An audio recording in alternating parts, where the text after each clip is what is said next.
Everyone agreed that the day was just right for the picnic at Hanging Rock.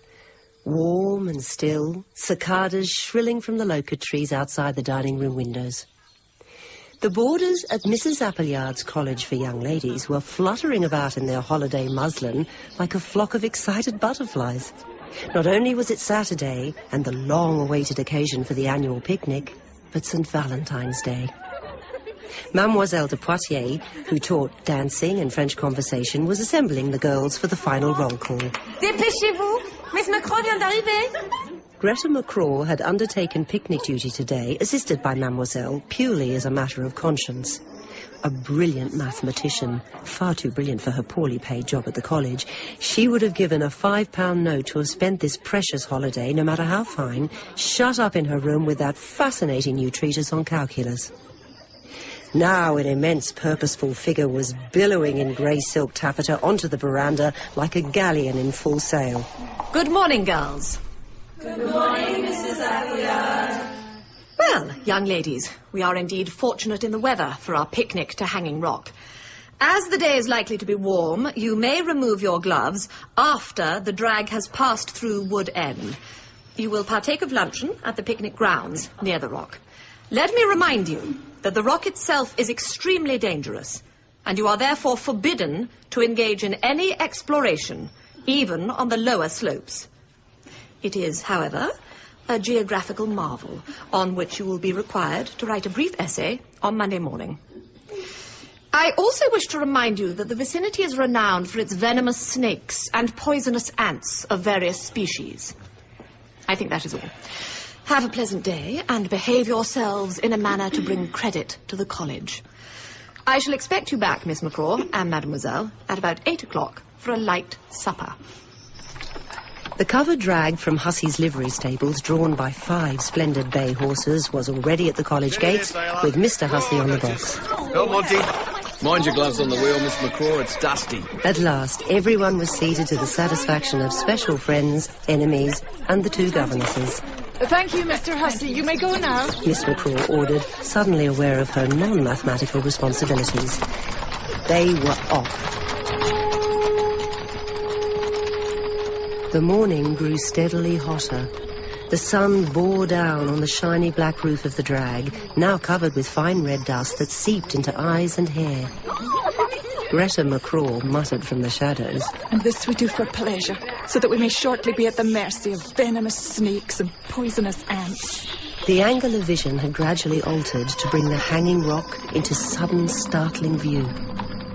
The grey volcanic mass rose up like a fortress from the empty yellow plain, immense and formidable. At the summit, apparently bare of living vegetation, a jagged line of rock cut across the serene blue of the sky.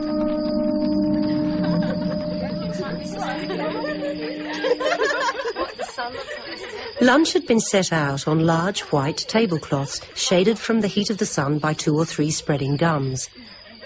In addition to the chicken pie, angel cake, jellies and tepid bananas, inseparable from an Australian picnic, Cook had provided a handsome iced cake in the shape of a heart. Hunger satisfied and the unwonted delicacies enjoyed to the last morsel, they settled down to amuse themselves. Miss McCraw had at last removed her kid gloves, in which she had absently begun to eat a banana with disastrous results. Mademoiselle was relaxed at full length on the grass. Sorry to disturb you, miss. What is it, Mr. Hussey? I want to make sure we get away no later than 5. Of course. I shall see that the young ladies are ready. What time is it now? I was just going to ask you, miss. My old ticket seems to have stopped dead at 12 o'clock. Miss McCraw closed her book, sent an exploratory pair of bony fingers into the folds of the flat puce bosom, and came out with an old-fashioned gold repeater on a chain. Stopped at 12. Never stopped before. I'll put the billy on again for a cup of tea before we go. Say about an hour from now. Marion Quaid, producing some squared paper and a ruler, said, I should like to make a few measurements at the base of the rock if we have time. Miranda and Irma asked permission to take a walk as far as the lower slopes before tea. It was granted, after a moment's hesitation by Mademoiselle, Miss McCraw having disappeared again behind her book. How far is it, Miranda? Only a few 100 yards. We shall have to walk along by the Can I creek. come too? I ate so much pie at lunch I can hardly stay awake. Don't worry about us, mademoiselle. We shall only be gone a very little time. The governess stood and watched the 4 girls walking off toward the creek. Miranda stopped, turned her shining head and gravely smiled at Mademoiselle, who smiled back, and stood there waving until they were out of sight round the bend. Mon Dieu, now I know. What do you know? The Frenchwoman found herself tongue-tied. It simply wasn't possible to explain to Miss McGraw, of all people, her exciting discovery that Miranda was a Botticelli angel. Impossible to even think clearly. She lay down again on the warm, scented grass. The 4 girls were following the creek upstream. It became deeper and clearer, presently opening out into a little pool ringed by grass. A stout, bewhiskered elderly man was lying fast asleep on his back. Nearby, a little woman in an elaborate silk dress sat with closed eyes. A slender, fair youth was absorbed in a magazine, while another, of about the same age, tough and sunburned, was rinsing champagne glasses at the pool. The hanging rock remained tantalizingly hidden behind tall forest trees. We must find a suitable place to cross over, or we shall see nothing before we have to turn back. I thought we'd take a flying leap and hope for the best. Can you manage it, Edith? I don't know. I don't want to wet my feet. Why not? I might get pneumonia and die, and then you'd stop teasing me and be sorry. The water was crossed without mishap, to the approval of the young coachman, with a low, penetrating whistle. As soon as the girls were out of earshot, the youth in riding breeches strolled down towards the pool. Look here, Albert. I hope you don't mind my saying so, but I wish you hadn't done that. Done what, Mr. Michael? Whistled at those girls. It's a free country. What's the harm in a whistle? Only that you're such a good chap, and nice girls don't like being whistled at. Don't you believe it? The Sheilas is all alike. I say, Albert, I wish you'd cut out that Mr. Michael stuff. My name's Mike to you, unless my aunt's listening. Mike? Well, I'd better be harnessing up Old Glory, or your auntie's fur will be flying. Righto. I'll just stretch my legs a bit before we go. Albert stood looking after the slim, boyish figure clearing the creek and striding off towards the rock. Stretching his legs, is it? I don't mind betting he wants another look at them Sheilas. The 4 girls were already out of sight. Michael sat down on a fallen log. What was her name? The tall, pale girl with straight yellow hair, who had gone skimming over the water like one of the white swans on his uncle's lake.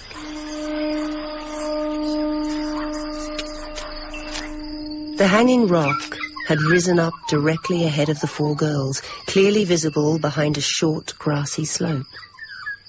On the steep southern facade, the play of golden light and deep violet shade revealed the intricate vertical slabs, some smooth as giant tombstones, others grooved and fluted by prehistoric architecture of wind and water, ice and fire. Huge boulders, originally spewed red-hot from the boiling bowels of the earth, now came to rest, cooled and rounded in forest shade. If only we could stay out all night and watch the moon rise. Don't look so serious, Miranda, darling. We don't often have the chance to enjoy ourselves out of school. Without being watched and spied on by that little rat of a Lumley. Girls, I'm not feeling it all well. Edith, I do wish you would stop talking for once. Miranda was the first to see the monolith rising up ahead. A single outcrop of pockmarked stone, like a monstrous egg, perched above a precipitous drop to the plain. Marion yawned. Suddenly overcome by an overpowering lassitude, all 4 girls flung themselves down in the shelter of the monolith and fell into a sleep so deep that a horned lizard emerged from a crack to lie without fear in the hollow of Miranda's outflung arm. A procession of queer-looking beetles were making a leisurely crossing of Miranda's ankle when she awoke. In the colourless twilight, every detail stood out, clearly defined and separate, beautiful and complete. Marian's torn muslin skirts fluted like a nautilus shell, Irma's ringlets framing her face in exquisite wiry spirals. Even Edith, flushed and childishly vulnerable in sleep. She awoke, whimpering and rubbing red-rimmed eyes. Where am I? The others were wide awake now and on their feet. Miranda. Oh, I feel awful. Miranda was looking at her so strangely, almost as if she wasn't seeing her. Miranda, I feel perfectly awful.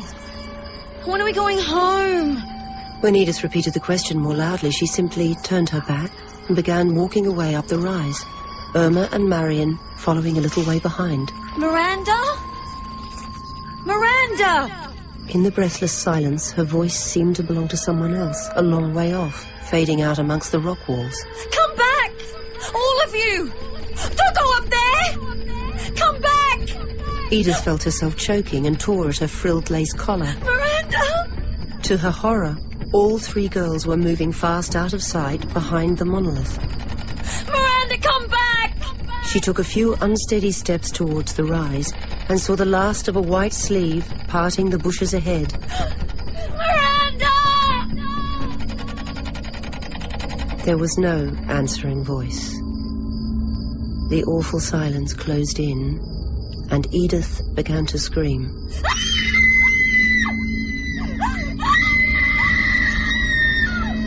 If her terrified cries had been heard by anyone, the picnic at Hanging Rock might yet have been just another picnic. Nobody did hear them. Edith plunged blindly into the scrub and ran, stumbling and screaming, towards the plain.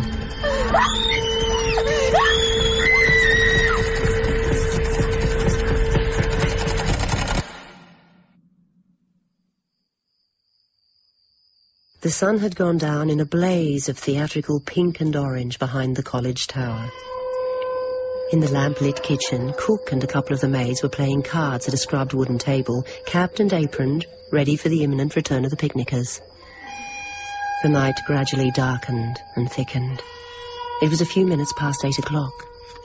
Mrs. Appleyard, playing patience in her study, decided to ask Mr. Hussey to step inside for a glass of brandy. There was still enough left in the decanter since the Bishop of Bendigo had lunched at the college. At last, hooves on the high road, two advancing lights, the blessed scrape of wheels as the drag came slowly to a halt at the college gates. Why there, sailor? Duchess, get over! From the dark mouth of the drag, the passengers came straggling one by one. Some crying, some sodden with sleep, all hatless, dishevelled, incoherent. First to come stumbling up the shallow steps was the Frenchwoman, ashen under the light. Mademoiselle, what is the meaning of all this? Mrs. Appleyard, something terrible has happened. An accident? It's all so dreadful.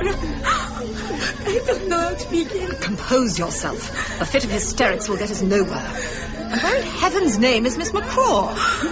We left her behind. At the rock. Left her behind? Has Miss McCraw taken leave of her senses? Mr. Hussey was pushing through the sobbing, wide-eyed girls. Mrs. Appleyard, may I speak to you alone? I think the French lady is going to faint. He was right. Mademoiselle, exhausted with the strains and stresses of the day, had passed out on the hall carpet. From the servants' quarters, Minnie and Cook had come running. Miss Lumley was descending the staircase with a lighted candle. Smelling salts were produced for Mademoiselle and brandy. Miss Lumley, get these girls to bed immediately. Minnie will help you. Now, Mr. Hussey. The door of Mrs. Appleyard's sitting room closed. If I might have a drop of spirits, ma'am, before I begin. You may. I see you are exhausted. Now then, tell me as plainly as you can exactly what has happened. Ma'am, if only I could tell you. That's the worst of it. Well, nobody knows what's happened. 3 of your young ladies and Miss McCraw are missing at the Rock. For the inmates of Appleyard College, Sunday, the 15th of February, was a nightmare of indecision, half dream, half reality, alternating between wildly rocketing hopes and sinking fears. Mrs. Appleyard spent the greater part of Sunday alone in her study, following a conversation with Constable Bumfer of Wood End. By morning of Tuesday the 17th, Constable Bumfer was seated opposite Michael, stiff, on a high-backed chair. I think, sir, we had better start off with a few questions. Now then, when you saw the girls crossing the creek, did you recognize any of them? How could I? I've only been in Australia about 3 weeks and haven't met any young girls. I see. Just try and remember any little detail, even if it seems unimportant now. I watched them crossing the creek. They all did it differently. How do you mean, differently? Ropes? Vaulting poles? Some of them were more agile.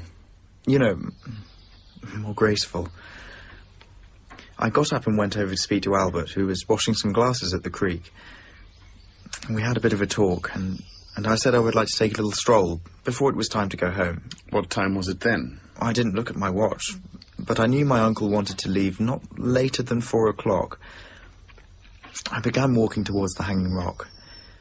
The girls were already out of sight. I sat down for a few minutes on a fallen tree when Albert called out. I came back to the pool immediately and rode home. Will that do? Nicely, thank you, Mr. Fitzhubert. Only one more thing I'd like to check up on before we get it written down. You mentioned seeing 3 girls crossing the creek. Is that correct? Oh, I'm sorry. You're right. Of course, there were 4 girls. I suppose you would have remembered if there was an elderly lady with them? Of course I would. There was no one else. Only the 4 girls. Bumfer was far from satisfied. On the morning of Wednesday the 18th, he arrived at Appleyard College in a buggy and pair for the purpose of driving Edith Horton and the French governess to the picnic grounds at Hanging Rock. Now they were standing at the exact spot where Edith and the other 3 girls had crossed the creek by the pool. Now then, Miss Edith, in which direction do you say you began walking the other day? I don't say. One gum tree's the same as another to me. Edith, chérie, perhaps you could tell the sergeant what you 4 girls were chattering of just then. I'm sure they were chattering, Monsieur Bumfer. That's the idea. Miss Edith, did anyone suggest which way they wanted to go? Marion Quaid was teasing me. Marion can be very disagreeable sometimes. She said those peaky things up there were 1,000,000 years old. So you were walking towards the peaks? Well, I suppose so. My feet were hurting. I didn't pay much attention. Miss Edith, just take a look around from here and see if there's anything at all that you can recognize. Stumps, ferns, queer-shaped rocks. No, there isn't. Oh, well, never mind. Mr. Bumfer, there is one thing I seem to remember. Fine. What was it? A cloud. A funny sort of cloud. A cloud? Fine. Except that clouds, unfortunately, have a way of moving from one place to another in the sky, you know. I am quite aware of that. This one was a nasty red colour. It was just after I passed Miss McCraw. Miss McCraw? You saw Miss McCraw?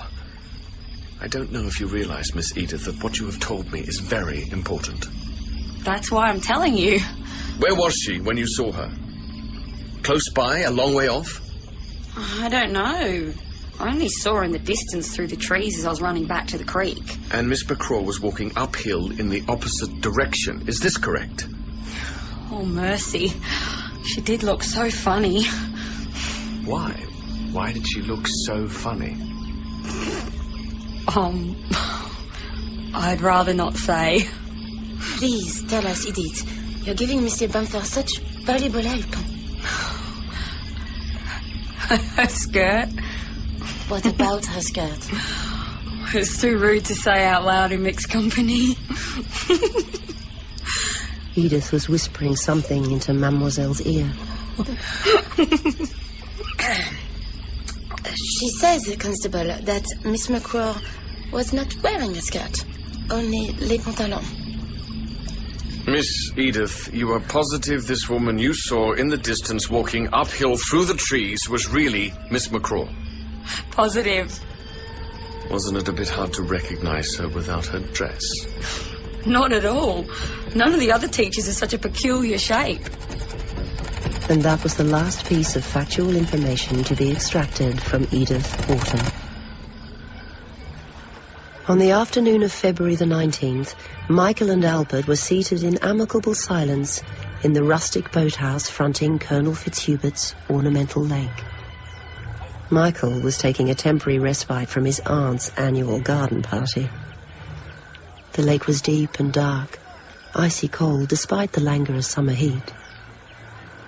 On a patch of lily pads, a single white swan was standing on one leg, now and then sending out showers of concentric ripples across the surface of the lake. On the opposite side, the guests were strolling under the elms and oaks. The blue Danube drifted over the water from the rose garden. It's gone 5 already. I promised my aunt I'd show Miss Stack the rose garden. Stack? The one with a pair of legs on it, like champagne bottles. I seen her getting out of the dog cart this afternoon. Jeez, that reminds me. The groom was telling me the cops had the bloodhounds out at Hanging Rock again today. What for? Have they found anything new? No bloody fear. If the bloody dogs can't find them, what's the sense of you and me worrying our guts out? Plenty of other people have got themselves bushed before today. And as far as I'm concerned, that's the stone end of it. As far as I'm concerned, it's not the end of it. I wake up in a cold sweat every night wondering if they're still alive, dying of thirst somewhere on that infernal rock. If you take me advice, the sooner you forget the whole thing, the better. I can't forget it. I never will.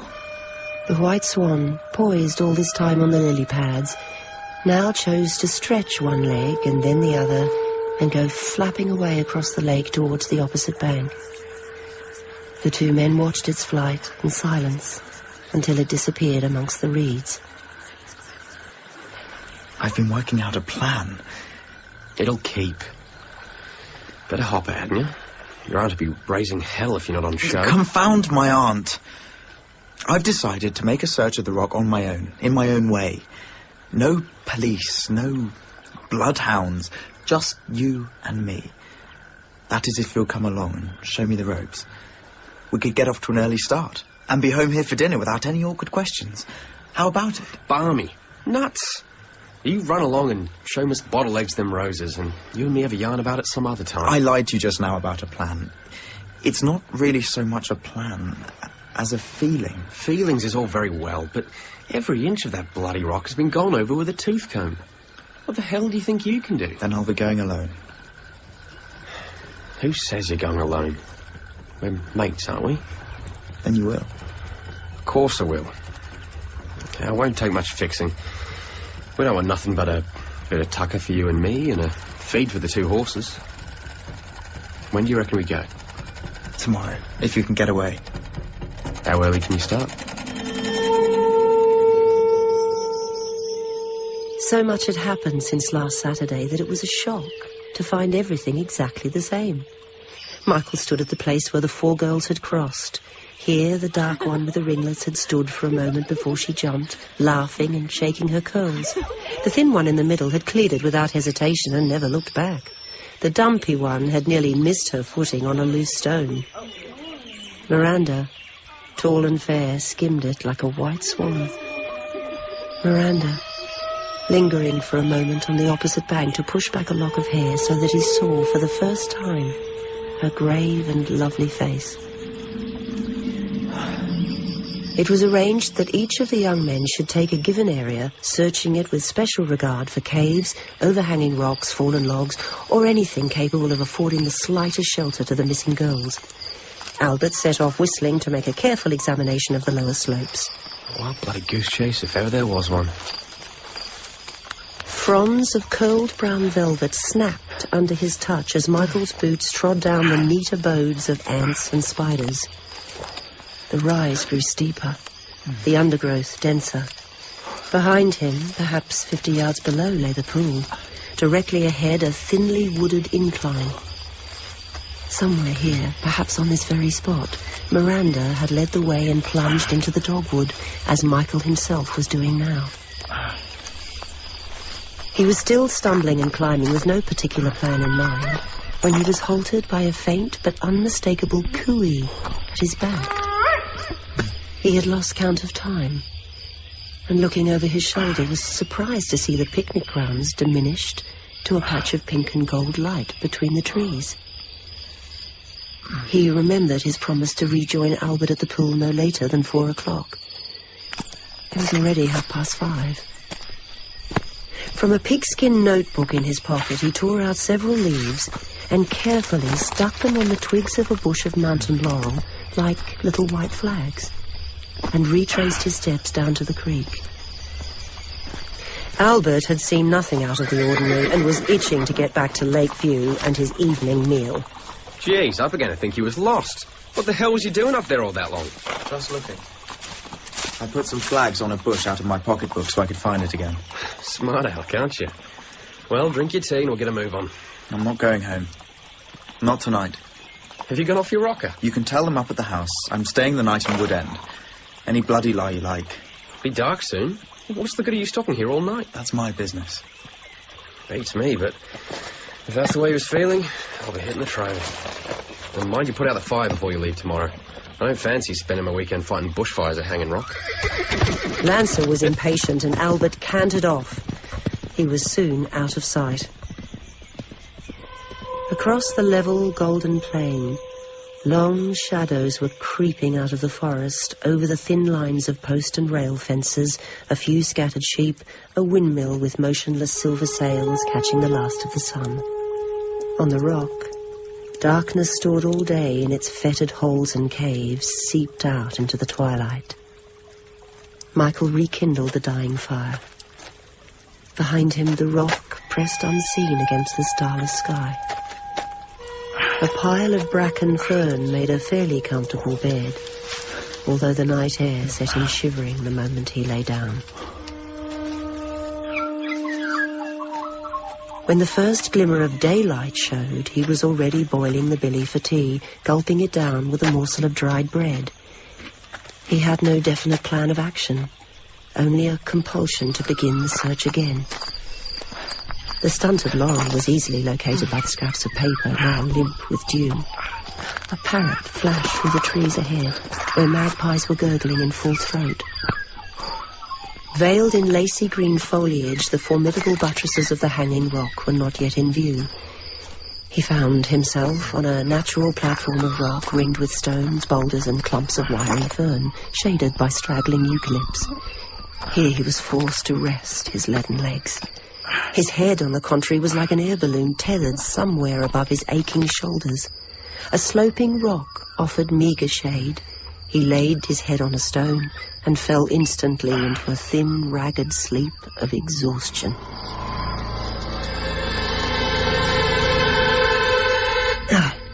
Waking with a sudden stab of pain over one eye, he saw the eucalypts, their long pointed silver leaves hanging motionless on the heavy air. It seemed to be coming from all around him.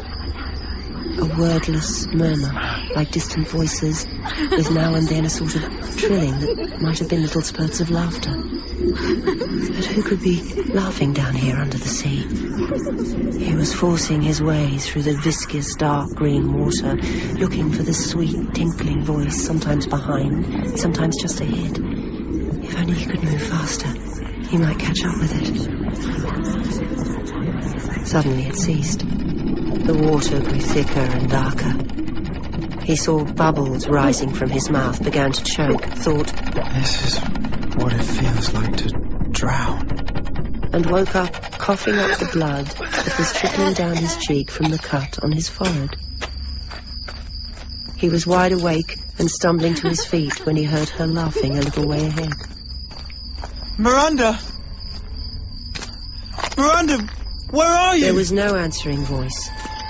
He began running as well as he could towards the belt of scrub. The prickly green dogwood tore at his skin.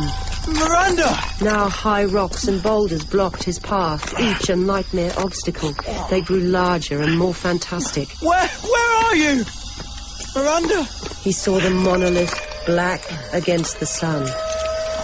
A scatter of pebbles went rolling down into the chasm below as he slipped and fell. A spear of pain jabbed at his ankle. He got up again and started hauling himself onto the next boulder. There was only one conscious thought in his mind. Go on. Go on. Michael went on climbing.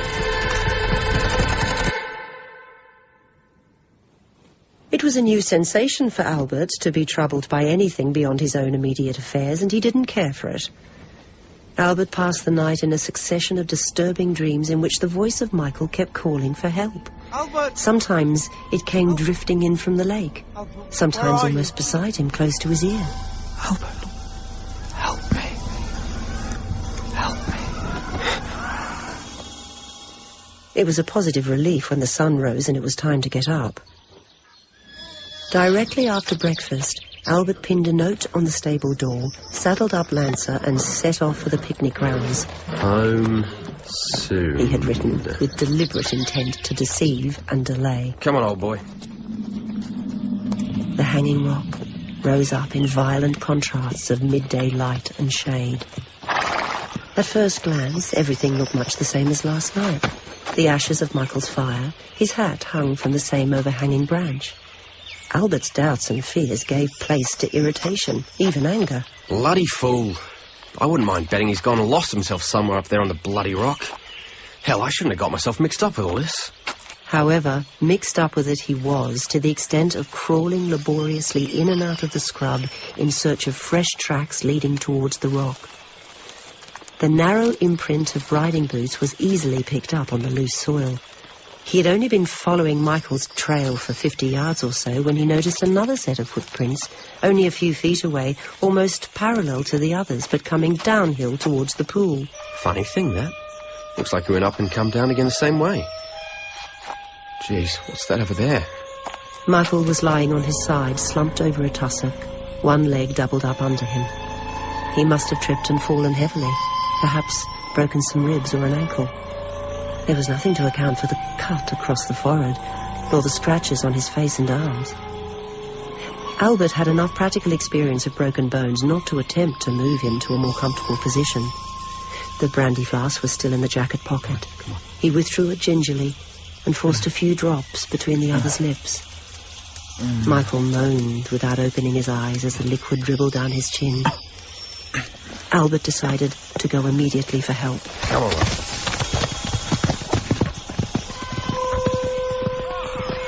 Dr. Mackenzie's gig was soon heading towards the picnic grounds. Michael was still lying exactly as Albert had left him. After a brisk professional appraisement, he was expertly hoisted onto the gig. It was close to midnight when the little procession turned into the avenue at Lakeview. Michael was put to bed with an eiderdown and hot bottles. Albert flung himself fully clothed on his unmade truckle bed and fell asleep. He seemed hardly to have laid his head on the pillow before he was wide awake and staring at the grey light at the window, the events of yesterday falling neatly into place like the pieces of a puzzle, except that one of the key pieces was missing. Which was it, and exactly where did it fit in the pattern? Better start at the beginning, when he had found Michael slumped over the tussock on Saturday morning. How far had he wandered before he had fallen and injured his ankle? Had he gone back to the laurel bush and started again from there? Those silly little paper flags. The next minute, Albert sprung out of bed and was pulling on his boots. He slipped silently into the dark, shuttered house and Michael's room. Michael was lying on his back, drugged and faintly moaning. His riding breeches, badly torn and stained, were hanging over the back of the chair. Albert slid a cautious hand into the pockets. The pigskin notebook was still there. He began slowly deciphering the scribbled entries page by page. Albert, above bush, my flags. Hurry, ring of high, up high. Hurry, found. Here the writing petered out. Albert tore out the page and put the notebook back in the breeches pocket. Above bush, my flags. Hurry. He could feel Michael looking over his shoulder, trying to tell him that he had found an important clue high up on the rock, so important that he'd been trying to write down the instructions for Albert when he had passed out. My flags. Convinced that there was no time to lose, he had the colonel roused by the sleep-sodden housemaid to notify the Wood End police station. Meanwhile, Albert had ridden off to join the police party on the road to the rock. The sun was high as they drove through the gates of the picnic grounds. In silence, they plodded uphill, following the bruised and broken fern. High on the cloudless sky, the topmost peaks glittered like gold. When they arrived at the balancing boulders, Albert would have given £1 to go into the scrub and be sick. The little dark one with the curls was lying face downwards on a ledge of sloping rock. One arm flung out over her head like a girl fallen asleep on a hot afternoon. Above the blood-stained muslin bodice, swarms of tiny flies clustered. The much-publicized ringlets were matted with dust and blood.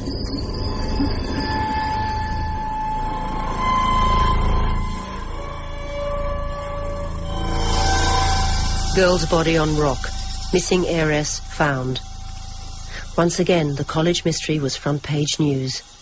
Irma was still unconscious at Lake View, and the Honourable Michael Fitzhubert was not well enough to be questioned. Behind the closed doors of her study, Mrs. Appleyard permitted herself a cold-blooded scrutiny of this new turn of affairs. With the finding of only one of the 4 missing persons, the situation as it affected the college had actually deteriorated. Her father called with a seemingly reasonable excuse for taking his daughter away with him there and then. Worst still, the French governess had handed in her resignation. There was a pile of correspondence on Mrs. Appleyard's desk this evening. She took the brandy bottle from the cupboard and opened 2 letters before noticing Mr. Leopold's telegram. Under no circumstances is my daughter to return to Appleyard College. Letter follows. To lose in such a manner her richest and most admired pupil made her feel physically faint, almost sick. 2 enormous bills from butcher and grocer completed the day's tally of woe. Late as it was, she felt impelled to take out the college ledger. Several of the boarders' fees were outstanding. On the neatly ruled page, another name stood out. Sarah Waybourne. At the present moment, a whole term still unpaid for. The following morning, Sarah was summoned to the headmistress's desk. I have sent for you, Sarah, because of a serious matter I have to explain to you. Yes, Mrs. Appleyard. Stand up straight. I don't know if you are aware that your guardian has failed to pay for your education here for several months. I have written to him at the usual bank address, but my letters have been returned in every case. If I have not heard from your guardian by Easter, I shall be obliged to make other arrangements for your education. What arrangements? There are institutions. Oh, no. No. Not that. Not again. One must learn to face up to facts, Sarah. You may go.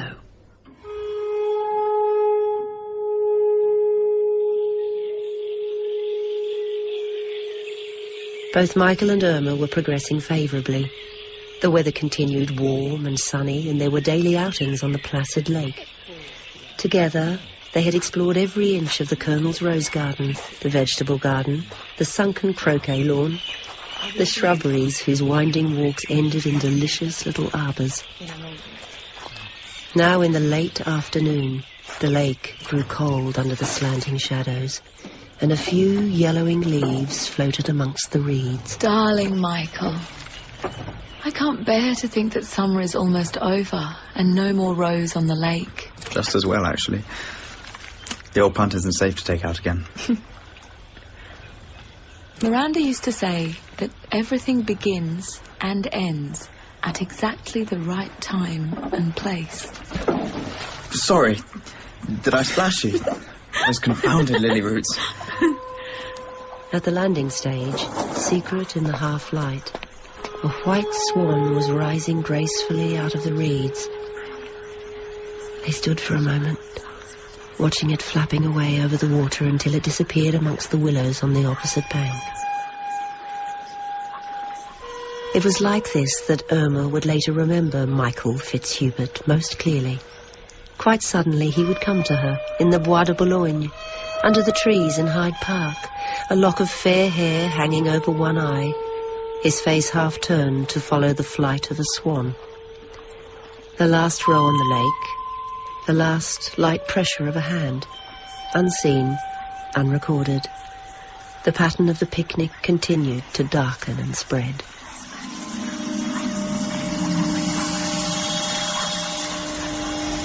At 2 o'clock on the afternoon of Thursday, the 19th of March, Appleyard College was cold, silent, and smelling of roast mutton and cabbage.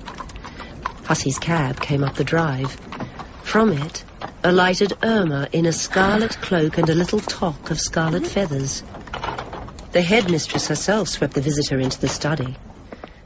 There was an endless moment of silence as Mrs. Appleyard seated herself. Be seated, Irma. I hear you are completely restored to health. Thank you, Mrs. Appleyard. I am perfectly well now.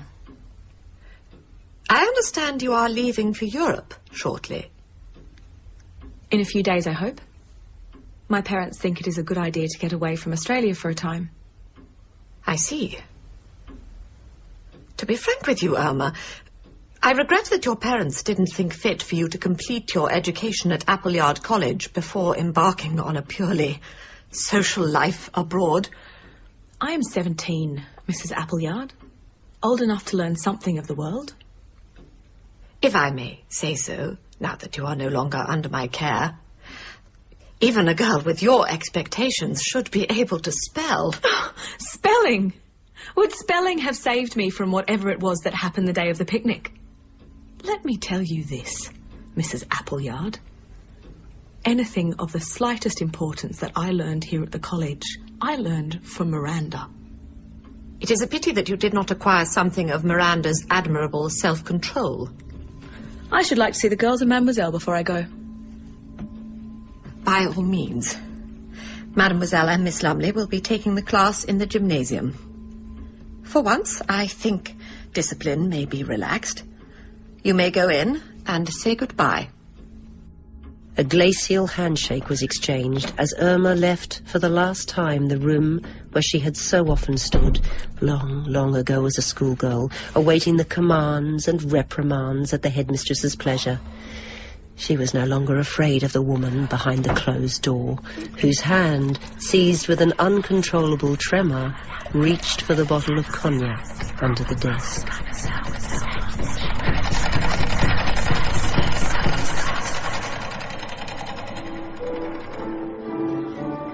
The gymnasium, commonly known to the boarders as the Chamber of Horrors, was a long, narrow room in the west wing, lit only by a row of barred skylights. Miss Lumley and Mademoiselle were already on duty, the latter seated at the upright piano, hammering out the March of the Men of Harlech. 3 rows of girls listlessly dipped and rose in time to the martial strain. The door of the gymnasium was opening. Every head in the room turned. Irma Leopold, a radiant figure, stood on the threshold. Come in, Irma. Comme c'est une bonne surprise. Mes enfants, for 10 minutes, you may talk as you please. Irma, who had taken a few steps towards the centre of the room, now paused uncertainly and smiled. There were no answering smiles. No hum of excited greeting. Sick at heart, the governess looked down at the upturned faces below. Not one was looking at Irma. 14 pairs of eyes fixed on something behind her, through and beyond the whitewashed walls. It is the glazed inward stare of people who walk in their sleep. They see the walls of the gymnasium fading into the brilliant sky above the hanging rock. They're at the picnic. Lunch is set out by the creek. They see Marion Quaid, a sandwich in one hand and a pencil in the other, and Miss McCraw, forgetting to eat, propped up against a tree. Irma, in white muslin, shaking out her curls and laughing at Miranda washing out cups at the creek. Miranda, hatless, with shining yellow hair. The shadow of the rock has grown darker and longer. Cannot move. The dreadful shape is a living monster lumbering towards them, scattering rocks and boulders. So near now, they can see the cracks and hollows where the lost girls lie rotting in a filthy cave. Someone knocks over a wooden stool, and Edith screams out loud.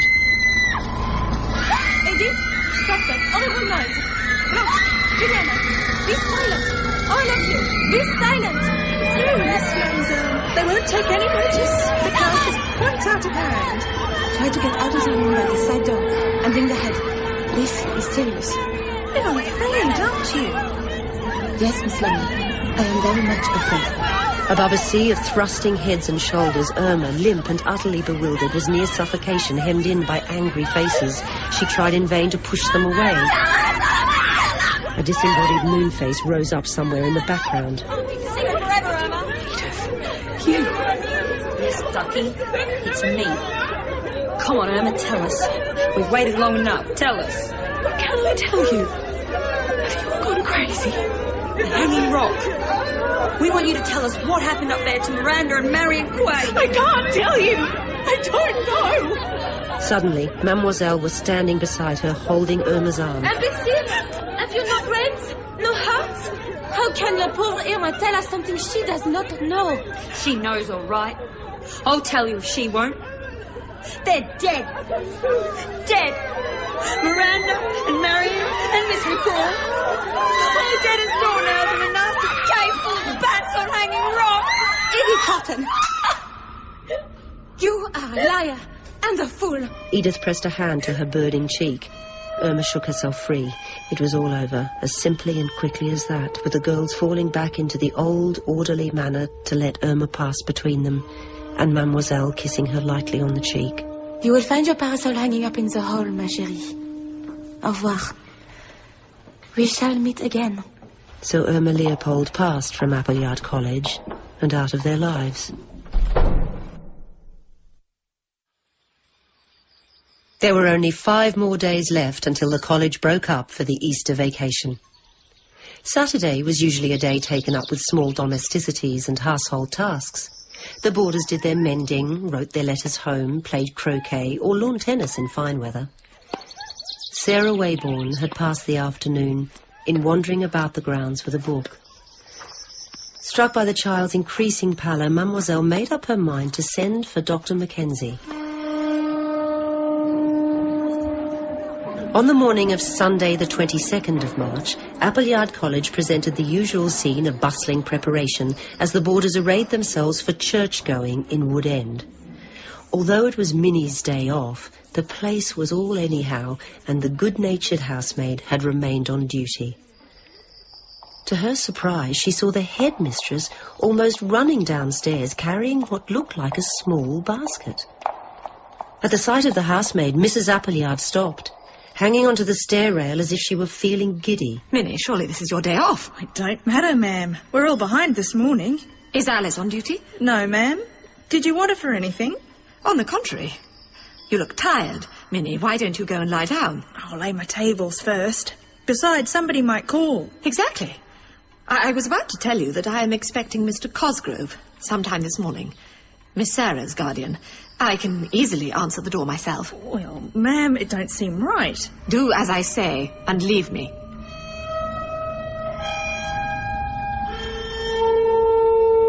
As soon as Mademoiselle had returned from church, she presented herself at the study door. Come in, mademoiselle. What is it? Might I have a few words with you, madame, before déjeuner, à propos de Sarah Waybourne? The governess was unprepared for the expression that creased the older woman's face like an evil wind. What about Sarah Waybourne? Mademoiselle, you are wasting my time and your own. Sarah Waybourne left here this morning with her guardian. Oh, no. No. The poor child was not fit to take a journey. She appeared well enough this morning. Ah. Oh, the poor enfant. A troublemaker, from the very first. An orphan. One must, for those lonely ones, make excuses. In fact, I doubt whether I shall accept her here for another term. However, that can be dealt with later. Mr. Cosgrove was insistent on taking the child with him there and then. It was most inconvenient, but I had no choice in the matter. I regret that I was not here to help her pack. I myself helped Sarah to put a few things she specially wanted in her little covered basket. Mr. Cosgrove was waiting downstairs in a hurry to get away. There it is.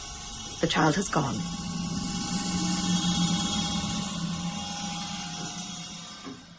By the afternoon of Wednesday the 25th, the last of Hussey's cabs had carried the last of the boarders and Mademoiselle down the drive. The silent rooms overflowed with drifts of paper, dropped pins, scraps of ribbon and string. From the staircase, the grandfather clock had become so loud that Mrs. Appleyard fancied she could hear its everlasting tick-tock through the study wall, minute by minute, hour by hour, like a heart beating in a body already dead.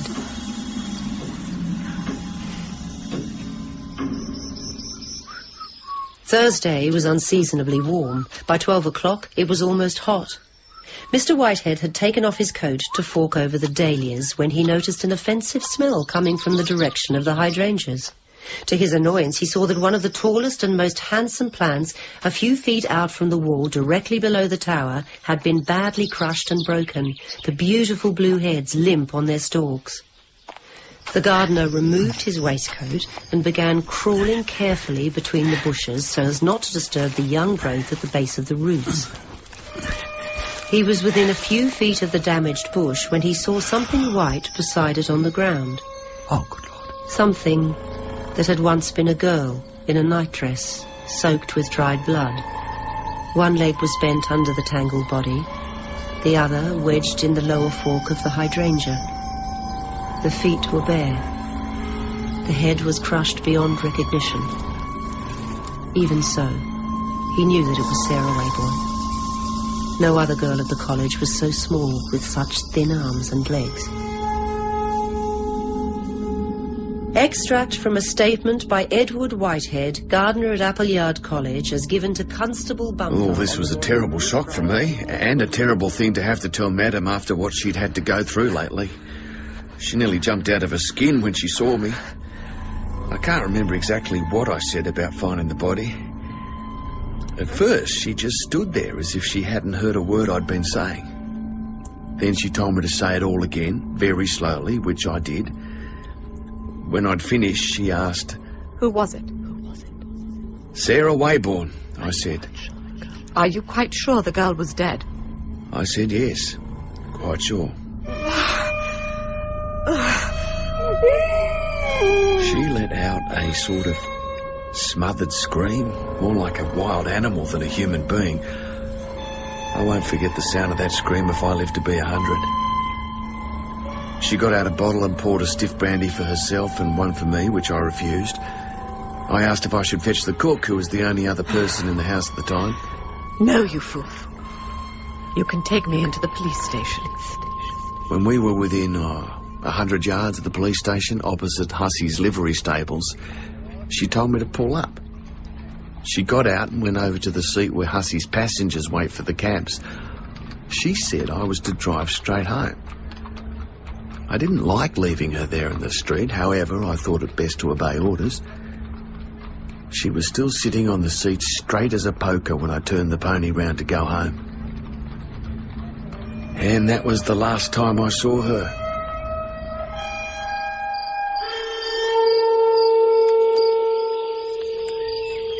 Although she had seen the hanging rock for the first time this afternoon, Mrs. Appleyard was only too familiar with its general aspect and the various key points of the picnic grounds as depicted in the Melbourne press. Here was the sagging wooden gate through which Ben Hussey had driven his 5-horse drag. There was the creek holding the last of the afternoon light in its placid pools. To the left, a little way ahead, the much photographed spot where the picnic party from Lakeview had camped. To the right, the vertical walls of the rock were already in deep shade, the undergrowth at the base exuding the dank forest breath of decay. She started to walk along the track towards the creek. The ground was rough under the large, soft feet in kid button-up boots. For the first time, it dawned on her what it meant to climb the rock on a hot afternoon, as the lost girls had climbed it long, long ago, in full-skirted summer frocks and thin shoes. Stumbling and sweating upwards through the bracken and dogwood, she thought of them now, without compassion, dead. Both dead. And now Sarah lying under the tower. When presently the monolith came into view, she recognized it at once from the photographs. It was as much as she could do to clamber towards it, over the last few yards of stones that slid from under her feet with every step. To the right, a narrow ledge overhung a precipice at which she dare not look. To the left, on higher ground, a pile of stones. On one of them, a large black spider, spread-eagled, fast asleep in the sun. She had always been afraid of spiders, looked round for something with which to strike it, and saw Sarah Waybourne in a nightdress, with one eye fixed and staring from a mask of rotting flesh.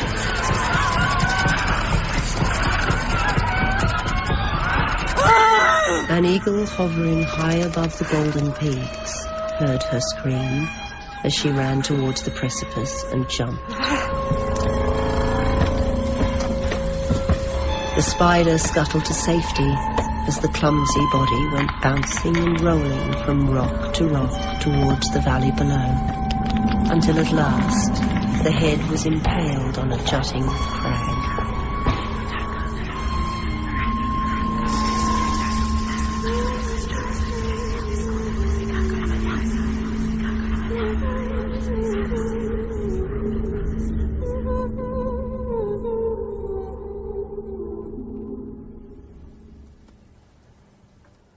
The narrator was played by Penny Dowry, Mrs. Appleyard by Fenella Woolgar, Mr. Whitehead, Simon Burke, Sarah Waybourne and Miranda, Celeste Wong, Irma, Anna Skellen, Edith, Andy Snelling, Marion and Miss Lumley, Lawrence and Paul, Michael, Nicholas Banks, Albert, David Palliser, Mademoiselle, Elizabeth Bogue, and Miss McCraw, Sarah Rutherford. It was written by Joan Lindsay, with original music by John Rose, and sound design by Eloise Whitmore. It was abridged and produced for radio by Polly Thomas and was a Something Else production for BBC Radio 4. This world is endless, so wide, so far, but somehow I'm still lost in you.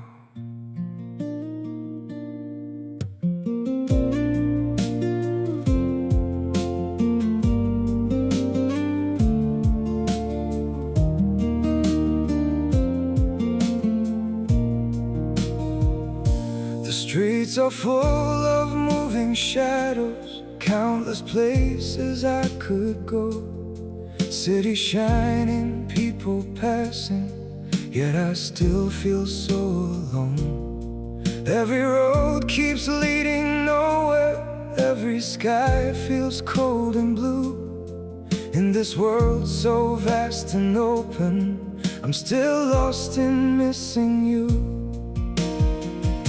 The world is wide, so wide before me, but I keep losing my way.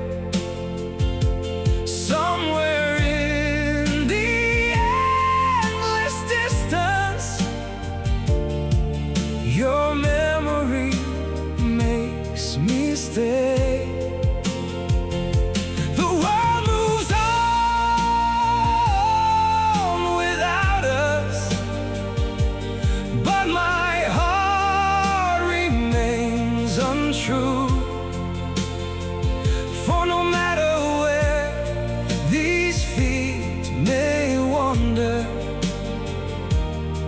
Still lost in missing you.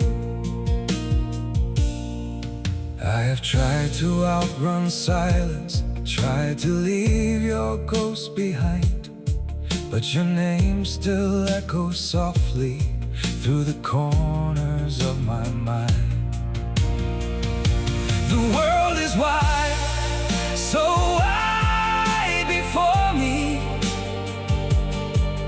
but I keep losing my way. Somewhere in the endless distance, your memory makes me stay. The world moves on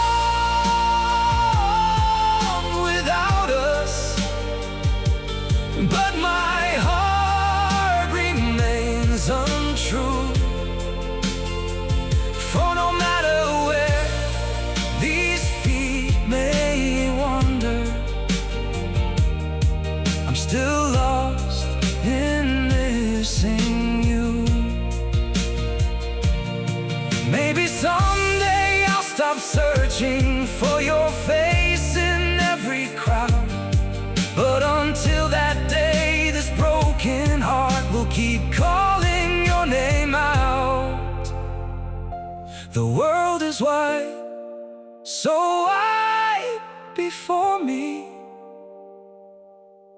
but I keep losing my way. Somewhere in the endless distance, your memory makes me stay. The world moves on without us, but my heart remains untrue. For no matter where these feet may wander, I'm still lost in missing